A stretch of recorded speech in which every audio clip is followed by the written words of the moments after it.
Stasi is alive and well. Does it sound familiar? If people can't believe that government harassment programs exist in the 21st century, then why not look at Wikipedia and the title page called Stasi, S-T-A-S-I. It wasn't 100 years ago it happened. It happened within recent history. Look at the part that many of these Stasi agents were dispersed to many other countries, so their whole philosophy carries into our present sector of society.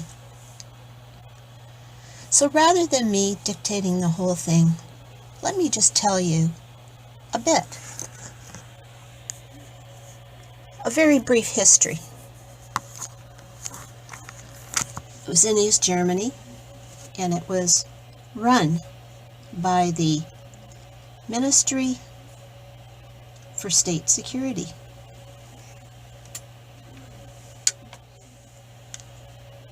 And it was an official state service that ran right into the privacy of individuals. One of its main tasks was spying on the population, mainly through vast networks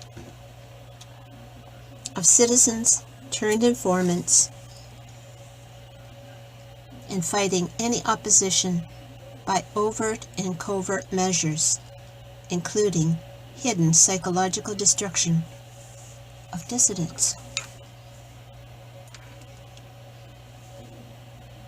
The Ministry for State Security also included a few of the entities under it, responsible for the surveillance of mail and telephone communications, charged with the surveillance of foreigners, especially Western foreigners.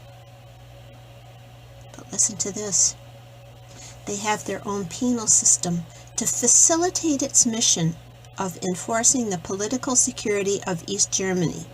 The Stasi operated its own penal system, distinct from that of the Ministry of the Interior. For us, it would be the law of the land, the justice system. This system comprised of prison camps for political as opposed to criminal offenders. If you take that part of that component, you would have seen within the last 10 to 20 years a justice system that is separate from the main system in jailing so-called terrorists without any court session or whatever. Full-time officers were posted to all major industrial plants.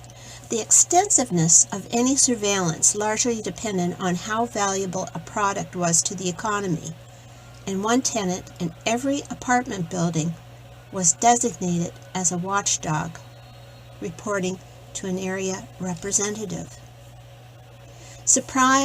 Spies reported every relative or friend who stayed the night in another's apartment. Tiny holes were drilled in the apartment and hotel room walls, through which the Stasi agents filmed citizens with special video cameras. Schools, universities, and hospitals were extensively infiltrated. The Stasi had formal categorizations of each type of informant and had official guidelines on how to extract information from and control those with whom they came into contact. Guess what? The informants were made to feel important, given material or social incentives, and were imbued with a sense of adventure. And only around 7.7%, according to official figures, were coerced into cooperating.